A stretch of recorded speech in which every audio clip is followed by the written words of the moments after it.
Hello बच्चों। तो सभी लोग आप अपने अपने घरों पर स्वस्थ होंगे, खुश होंगे। बात करते हैं ऑनलाइन पढ़ाई में चैप्टर नंबर फर्स्ट क्लास 11 की फिजिक्स की। तो आइए, यहाँ पर पहला चैप्टर आपका है भौतिक जगत। इस चैप्टर में केवल आपकी बेसिक चीजें हैं।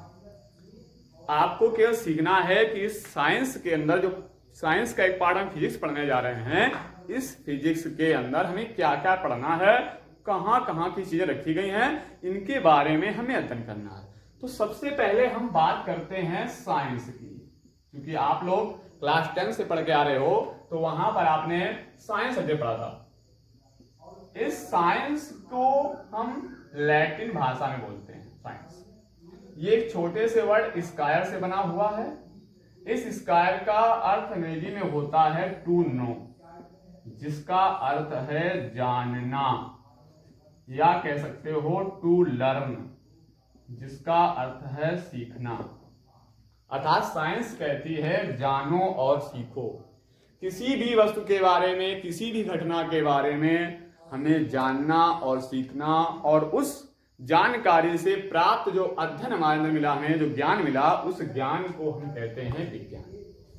इस विज्ञान को 3 पार्टों में डिवाइड किया गया है। यहां पर पहला पार्ट आपका फिजिक्स है, जिसको हम कहते हैं भौतिक विज्ञान। दूसरा पार्ट आपका केमिस्ट्री है, जिसको हम कहते हैं रसायन विज्ञान। और तीसरा पार्ट आपका बायोलॉजी है, जिसको हम कहते हैं जीव विज्ञान। हम यहां बात करेंगे भौतिक विज्ञान की, फिजिक्स की।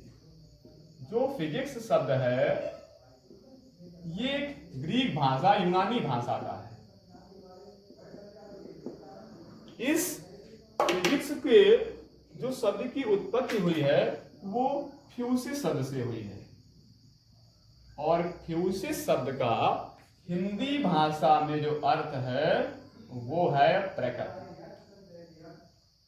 और इसी प्रकृति का संस्कृत भाषा में अर्थ होता है भौतिक। अर्थात जो भौतिक विज्ञान है, वो संस्कृत का शब्द है, जिसका अर्थ है प्रकृति। यानी हमें प्रकृति की घटनाओं में, प्रकृति के नियमों का अध्ययन करना है, और उस अध्ययन से जो ज्ञान प्राप्त होगा, उस ज्ञान का नाम होगा भौतिक विज्ञान। तो भौतिक विज्ञान की जब उत्पत्ति हुई, तो चैप्टर का नाम है सब भौतिक जगत। जगत मतलब होता है संसार, अर्थात ब्रह्मांड। इसके कई सारे पर्यायवाची हैं। कोई ब्रह्मांड कहता है, कोई दुनिया कहता है, कोई संसार कहता है। तो अगर ब्रह्मांड की बात की जाए, तो ब्रह्मांड का अगर संधि विच्छेद आप करेंगे, तो निकलेगा ब्रह्म धन अंड। अर्थात ब्रह्मा ने एक ऐसा अंडा तैयार किया है, उस अंडे के अंदर बहुत सारी चीजें हैं, उन सभी चीजों का हमें अध्ययन करना है। इस ब्रह्मांड को बनाने में सबसे पहले 2 चीजों की आवश्यकता होती है। पहली वस्तु थी द्रव्य, जिसको हम मैटर कहते हैं, और साइंस की भाषा में, दूसरी भाषा में पदार्थ भी कह सकते हैं। और दूसरी बात आती है ऊर्जा, एनर्जी। द्रव्य और ऊर्जा इस ब्रह्मांड की सबसे पहली कड़ी है, द्रव्य और ऊर्जा। तो सबसे पहले हमें ये जानना है द्रव्य क्या है और ऊर्जा क्या है। द्रव्य के बारे में समझने के लिए हम विज्ञान की बात करते हैं कि द्रव्य है क्या। तो किसी वस्तु को पहचानने के लिए, समझने के लिए, जानने के लिए उसकी क्वालिटी पता होनी चाहिए, उसके गुण पता होने चाहिए। तो यहां पर भी हम द्रव्य के आपको गुण बताते हैं। उन गुणों के आधार पर आप संसार की वस्तुओं को समझ सकते हो, कौन सी वस्तु द्रव्य है अथवा नहीं है। तो इसकी 2 क्वालिटी होती है। पहली क्वालिटी है इसका भार, और दूसरी क्वालिटी इसका है आयतन। भार का मतलब वजन से है, यानी इसमें द्रव्य हो, वजन हो, द्रव्यमान हो। और आयतन का मतलब है स्थान घेरने से, यानी वो वस्तु स्थान घेरे हो। अर्थात संसार की हर वो वस्तु जिसमें भार हो और जिसमें आयतन हो, उस वस्तु को हम द्रव्य कह देंगे। और जिन वस्तुओं में ये दोनों चीजें नहीं होंगी, उसको हम द्रव्य नहीं कहते हैं। जैसे बात है इस बोर्ड की, तो ये बोर्ड द्रव्य है, क्योंकि इसमें भार भी है और इसने जगह भी घेर रखी है। ये मार्कर पेन है, ये भी द्रव्य है, क्योंकि इसमें भी भार है और ये भी स्थान घेरता है। हम लोग हैं लकड़ी है, पत्थर है, जितनी वस्तुएं हैं सारी वस्तुएं द्रव्य के अंतर्गत आ रही हैं। कुछ वस्तुएं ऐसी भी हैं जो द्रव्य में नहीं आती हैं। अब सोचो ऐसा क्या होता होगा जो द्रव्य नहीं होगा, जिसमें भार नहीं है, जिसमें आयतन नहीं है। तो सोचते सोचते देखा, पूरे संसार का भ्रमण किया तो हमें दिखा कि प्रकाश ऐसा नहीं होता है। ना तो प्रकाश में भार है और ना ही प्रकाश में आयतन है। न तो प्रकाश स्थान घेरता है और ना ही आप प्रकाश को तोड़ सकते हो। तो फिर प्रकाश द्रव्य नहीं है। तो जो द्रव्य नहीं है फिर वो क्या होगा, तो वो ऊर्जा हो जाएगा। ये प्रकाश क्या हो गया, ऊर्जा हो गई। ऐसे हम बोल रहे हैं जो, और सोचते हैं ध्वनि, हम ध्वनि उत्पन्न कर रहे हैं तो ध्वनि में भी भार नहीं होता है, क्योंकि हम इसको तोड़ नहीं सकते हैं, इसका द्रव्यमान नहीं पता कर सकते हैं, और ना ही ये स्थान घेरती है, ना ही इसने स्थान घेरा है, इसमें आयतन भी नहीं है। तो ध्वनि भी क्या हो गई, ऊर्जा हो गई। यानी कुछ वस्तुएं द्रव्य हैं और बाकी शेष बची ऊर्जा है। तो संसार में दो ही चीजें हैं, द्रव्य और ऊर्जा।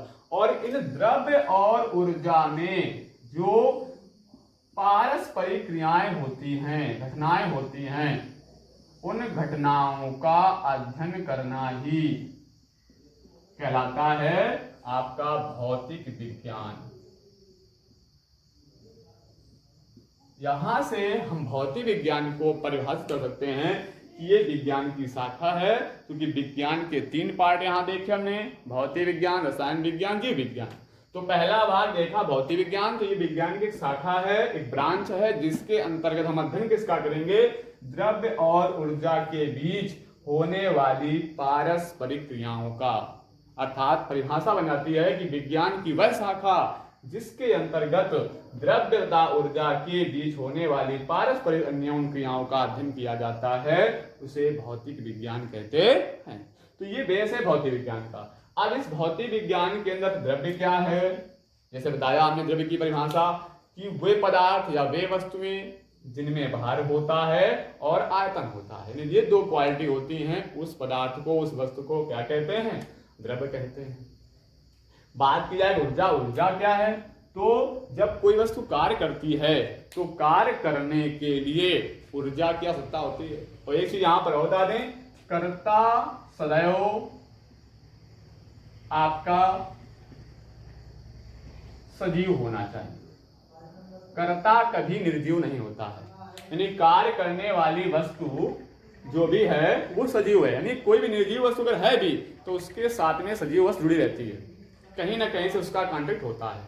तो कार्य हम करते हैं तो कार्य तभी कर सकते हैं जब आपके पास एनर्जी होगी, ताकत होगी। यानी कार्य जो कर रहे हैं, कितना आप काम कर सकते हैं, कोई वस्तु कितना भार सहन कर सकती है, हम कितने घंटे बढ़ा सकते हैं, ये भाई क्षमता है। इसी क्षमता को हम ऊर्जा कहते हैं। अर्थात ऊर्जा को यहाँ पर डिफाइन किया कि किसी वस्तु के कार्य करने की क्षमता को ऊर्जा कहते हैं। तो 2 चीजें यहाँ सीखी, द्रव्य क्या है, हर वो वस्तु जो जिसमें भार हो और आयतन हो, वो क्या होगी, द्रव्य होगी। और जो वस्तु कार्य कर रही है उसके कारण क्षमता होगी, वो क्या होगी, ऊर्जा होगी। अब द्रव्य को एक साथ आप नहीं समझ सकते हैं, क्योंकि संसार बहुत बड़ा है, इसमें बहुत सारे पदार्थ हैं। सभी पदार्थों को समझने के लिए इनकी अवस्थाओं में इसको विभाजित किया गया है। तो पहले आपकी 3 अवस्थाएं बताई गई हैं, अब हालांकि 5 अवस्थाएं हो गई हैं, लेकिन अभी तक कोर्स में नहीं है। तो आप 3 अवस्थाओं की अगर बात करें तो द्रव्य 3 अवस्थाओं में प्राप्त होता है। पहली अवस्था आपकी ठोस अवस्था है, जिसको हम कहते हैं सॉलिड स्टेट, और दूसरी अवस्था आपकी द्रव है। यहाँ ये द्रव्य है, ये द्रव है, ये ध्यान रखना होगा। इसको बोलते हैं द्रव अवस्था को लिक्विड स्टेट। और तीसरी आपकी द्रव की अवस्था है वो है गैस अवस्था, इसको हम बोलते हैं गैस स्टेट। इन अवस्थाओं के बारे में अब कैसे पहचानेंगे, ठोस क्या है, तो इसकी भी क्वालिटी होंगी। ठोस की क्वालिटी क्या होगी, ठोस को पहचानने के लिए 2 गुण बताए गए हैं। जिस पदार्थ में या जिस वस्तु में ये 2 गुण, पहला गुण आकार है और दूसरा गुण आयतन है। यानी जिन वस्तुओं में आकार निश्चित होता है और आयतन निश्चित होता है, उन वस्तुओं को या उनकी अवस्था को हम ठोस अवस्था कहते हैं। तो ठोस अवस्था में 2 चीजें होती हैं, आकार और आयतन। जैसे ये मार्कर है, इस मार्कर का आकार निश्चित है, इसको हम जेब में रखें या कहीं रख दें, इसका आकार वही रहेगा। और ये स्थान भी फिक्स घेरे हैं, इसकी लंबाई, चौड़ाई, ऊंचाई, जो भी आयतन बनेगा वो फिक्स रहेगा हर जगह। यानी इसका आकार भी फिक्स है और आयतन भी फिक्स है, दोनों निश्चित हैं। जब दोनों निश्चित हैं तो इस अवस्था को हम कह देंगे ठोस अवस्था। ऐसे इतने पदार्थ होंगे जिनके आकार निश्चित होंगे, आयतन निश्चित होंगे, उनको हम कहेंगे ठोस अवस्था में आते हैं। द्रव अवस्था, इसमें क्या होता है कि आपका जो आकार होता है द्रव अवस्था के लिए, जो आपका आकार होता है वो निश्चित नहीं होता है, लेकिन आयतन निश्चित होता है। जैसे एग्जाम्पल तौर पर हमने 1 लीटर पानी लिया, अब पानी का आयतन क्या ना है 1 लीटर है, और उसको लिया किसने है लीटर में, तो उसका आकार कैसा होगा लीटर जैसा। अब अगर इस पानी को किसी हम बाल्टी में डाल दें तो उसका आकार बाल्टी जैसा हो जाएगा, लेकिन रहेगा 1 लीटर। फिर अगर उस पानी को हम किसी बोतल में भर दें या कढ़ाई में डालें, किसी बर्तन में डाल देंगे, तो जिस बर्तन में डालेंगे उसी का आकार वो ले लेगा। उसका आकार हर बर्तन में बदल रहा है, लेकिन आयतन उसका 1 ही लीटर है। तो इसका आकार कैसा है अनिश्चित है, निश्चित नहीं है, लेकिन आयतन कैसा है निश्चित है। तो ये पदार्थ किस अवस्था में आएगा, द्रव अवस्था में आएगा। तरल पदार्थ जैसे आपका पानी हो गया है ना, दूध हो गया, तेल हो गया, ऐसे बहुत सारे पदार्थ हैं जो भी तरल पदार्थ होते हैं, वो सब द्रव अवस्था में आते हैं। अब बात करें गैस अवस्था की। गैस अवस्था में दोनों क्वालिटी नहीं होती है, ना तो आकार निश्चित होता है और ना ही आयतन निश्चित होता है, यानी इसका आकार और आयतन दोनों निश्चित नहीं है। जैसे हमने किसी गुब्बारे में हवा भरती, गैस भरती, अब जैसे गैस भरते कि गुब्बारा बढ़ता है उसका आकार बढ़ता जाता है, अचानक गुब्बारा फट जाए तो उसका आकार और आयतन दोनों खत्म हो जाते हैं, ना तो उसका आकार निश्चित है और ना ही आयतन निश्चित है। तो जिस पदार्थ का आकार और आयतन दोनों निश्चित नहीं होते हैं उस पदार्थ की अवस्था गैस अवस्था कहती है। तो यहाँ आपने पढ़ा ठोस अवस्था, द्रव अवस्था और गैस अवस्था। इस टॉपिक को बेस में इतना हम बता रहे हैं आज के लेक्चर में, अगला लेक्चर कल करेंगे, इसके आगे की चर्चा होगी।